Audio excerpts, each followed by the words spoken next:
जय श्री राधे कृष्ण। आप सभी का आपके अपने YouTube channel BK Mishra present में बहुत बहुत स्वागत है।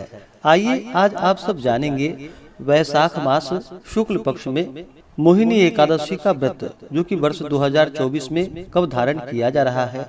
तो जानेंगे व्रत के शुभ मुहूर्त के बारे में, पारण का क्या समय होगा, पारण कब किया जाएगा, किस चीज से किया जाएगा, इस दिन क्या करना चाहिए नहीं करना चाहिए, भगवान को किस वस्तु का भोग लगाना चाहिए। आप सभी भक्तों को मोहिनी एकादशी व्रत की ढेर सारी शुभकामनाएं। आप सभी के जीवन में लक्ष्मी नारायण की कृपा से आप सभी को सभी प्रकार के सुख और समृद्धि की प्राप्ति हो। प्रत्येक माह के कृष्ण पक्ष और शुक्ल पक्ष की एकादशी तिथि के दिन एकादशी का व्रत धारण किया जाता है। प्रत्येक एकादशी व्रत का अपना विशेष महत्व माना गया है। इसे एकादशी या 11 व्रत के नाम से जाना जाता है। इसी प्रकार से वैशाख मास शुक्ल पक्ष की एकादशी व्रत का अपना विशेष महत्व माना गया है। जो भी भक्त सच्ची श्रद्धा के साथ, नियम और निष्ठा के साथ वैशाख मास की मोहिनी एकादशी का व्रत धारण करते हैं, इस दिन भगवान विष्णु, माता लक्ष्मी और भगवान श्री कृष्ण के बांके बिहारी स्वरूप का पूजन करते हैं। तो इस प्रकार व्रत को धारण करने से व्यक्ति के सभी प्रकार के पापों का नाश होता है। यह व्रत मोह बंधन तथा पापों से मुक्ति दिलाता है।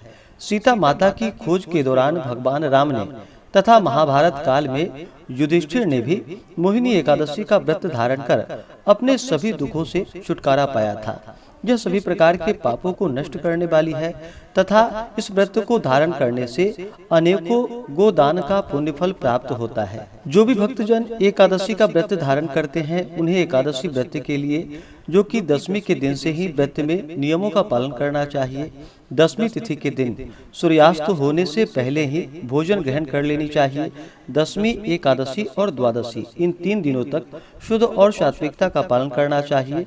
तामसिक वस्तुओं का, नशीले पदार्थों का सेवन नहीं करना चाहिए। दशमी की रात्रि ब्रह्मचर्य का पालन करते हुए भगवान विष्णु के नामों का स्मरण करते हुए सोना चाहिए। और एकादशी की सुबह ब्रह्म मुहूर्त में उठ करके नित्य क्रियाओं से निवृत्त होकर के गंगा नदी में या घर के नहाने के पानी में ही थोड़ा सा गंगा जल मिला करके स्नान करना चाहिए।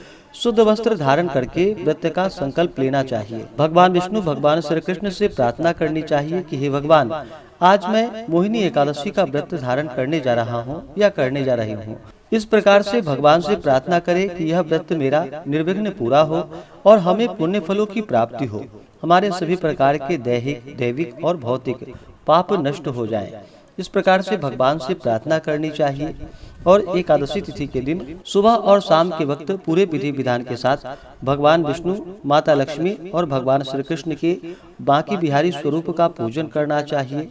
इस दौरान एकादशी व्रत का कथा श्रवण करनी चाहिए। भगवान विष्णु के स्तोत्र, चालीसा आदि का पाठ या श्रवण करना चाहिए। विष्णु सहस्त्र नाम आदि का पाठ या श्रवण करना चाहिए। इससे अनंत फलों की प्राप्ति होती है। तो आइए जानते हैं मोहिनी एकादशी व्रत के शुभ मुहूर्त पारण समय के बारे में। वैशाख मास शुक्ल पक्ष की एकादशी तिथि प्रारंभ समय जो कि 18 मई 2024 दिन शनिवार सुबह 11:24 और एकादशी तिथि की जो समाप्ति है वह 19 मई 2024 दिन रविवार दोपहर 1:51 पे एकादशी तिथि की समाप्ति है। तो हमें शुद्ध रूप से जो एकादशी व्रत के लिए समय प्राप्त हो रहा है, तो सभी भक्तजन 19 मई 2024 दिन रविवार को व्रत को धारण करेंगे। व्रत का पारण जो कि हरिवासर समाप्त होने की बात करना चाहिए। हरिवासर का समय द्वादशी तिथि का पहला चौथाई हिस्सा हरिवासर का होता है। तो द्वादशी तिथि की जो समाप्ति है वह 20 मई 2024 दिन सोमवार को शाम 4 बजे द्वादशी तिथि की समाप्ति है। तो सभी भक्तजन व्रत का पारण जो कि 20 मई सोमवार के दिन करेंगे। पारण का समय सुबह 5:12 से सुबह 8:12 तक व्रत का पारण किया जाएगा।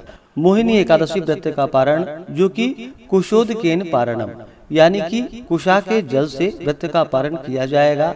यह संभव ना हो पाए तो आप तुलसी दल, जल या फल से व्रत का पारण करें। एकादशी तिथि के दिन सूर्योदय का जो समय है वह समय सुबह 5:11 और सूर्यास्त शाम 6:38। ब्रह्म मुहूर्त का जो समय होगा वह समय सुबह 4:05 से सुबह 4:47 तक रहेगा। एकादशी तिथि के दिन योग जो कि 19 मई को, इस दिन बड़ा ही अच्छा योग बन रहा है। इस दिन वज्र योग होगा सुबह 11:25 तक। उसके बाद सिद्धि योग, इस दिन सर्वार्थ सिद्धि योग, अमृत सिद्धि योग और द्वि पुष्कर योग बन रहा है। सर्वार्थ सिद्धि योग और अमृत सिद्धि योग जो कि एकादशी तिथि के दिन 19 मई को सुबह 5:28 से रात्रि 3:16 तक होगा। और द्वि पुष्कर योग जो कि सुबह 3:16 से शुरू है और इसकी समाप्ति अगले दिन यानी कि 20 मई की सुबह 5:28 पे द्विपुष्कर योग समाप्त होगा। तो इस बार एकादशी तिथि के दिन बड़ा ही अच्छा संयोग बन रहा है।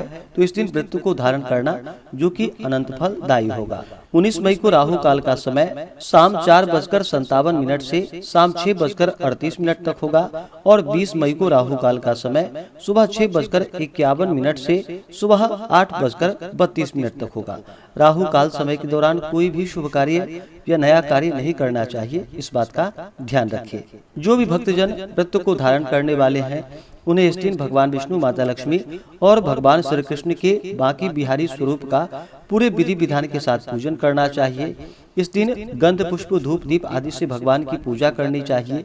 भगवान विष्णु को अक्षत नहीं चढ़ाया जाता है, इस बात का ध्यान रखें। अक्षत की जगह उन्हें काले तिल चढ़ाएं, जौ चढ़ाएं, तुलसी पत्र चढ़ाएं। नैवेद्य में विशेष प्रकार से दूध से बने हुए वस्तु का भगवान को भोग लगाएं। जो भी मौसम में ऋतु फल मिल पाए उसका भगवान को भोग लगाना चाहिए। और जब भी भगवान को भोग लगाते हैं तो तुलसी पत्र डाल करके ही भगवान को भोग लगाना चाहिए। व्रत के दौरान व्रती को किसी के ऊपर क्रोध नहीं करनी चाहिए। अपने मन में किसी के प्रति ईर्ष्या या द्वेष का भाव नहीं लाना चाहिए। ब्रह्मचर्य का पालन करना चाहिए। व्रत के दौरान मांस, मदिरा, लहसुन, प्याज आदि का प्रयोग बिल्कुल भी नहीं करना चाहिए। पूर्ण ब्रह्मचर्य का पालन करना चाहिए। भगवान विष्णु के चरणों में अपना मन लगाना चाहिए। भगवान विष्णु के ओम नमो भगवते वासुदेवाय आदि मंत्रों का जप करना चाहिए। श्री कृष्ण गोविंद हरे मुरारी आदि नाम जप करना चाहिए। इससे भगवान विष्णु अपने भक्तों पर अति प्रसन्न होते हैं। अपने भक्तों के सभी प्रकार के पाप ताप को नष्ट कर देते हैं। जब व्यक्ति के पाप और ताप नष्ट होते हैं तभी उनके पुण्य उदित हो पाते हैं। उसके बाद सांसारिक सुखों की प्राप्ति होती है। एकादशी तिथि के दिन रात्रि उपवास रहते हुए व्रत को धारण करना चाहिए। जो भी भक्तजन उपवास नहीं रह पाते हों, जिनका स्वास्थ्य सही ना हो, तो आप एक समय फलाहार ग्रहण करके व्रत को धारण करें। फलों में अमृत फलों का सेवन करना चाहिए, जैसे कि केला, आम, अंगूर, बादाम, पिस्ता आदि का आप प्रयोग कर सकते हैं। तो आशा करता हूँ कि यह जानकारी आपको अच्छा लगा हो। आपका अगर किसी भी प्रकार का प्रश्न हो तो हमें कमेंट बॉक्स में जरूर लिखें। इसी प्रकार से ज्ञानवर्धक जानकारियाँ प्राप्त करते रहने के लिए, व्रत पूजा के बारे में जानने के लिए, कथा को सुनने के लिए चैनल पे अगर आप पहली बार आए हैं तो चैनल को लाल बटन दबा करके सब्सक्राइब करें। साथ में बेल आइकन घंटी को दबाएं ताकि आने वाली वीडियो का नोटिफिकेशन आपको समय से मिलता रहे। वीडियो को लाइक करें, शेयर करें। सुखी रहें और स्वस्थ रहें। जय श्री राधे कृष्ण। धन्यवाद।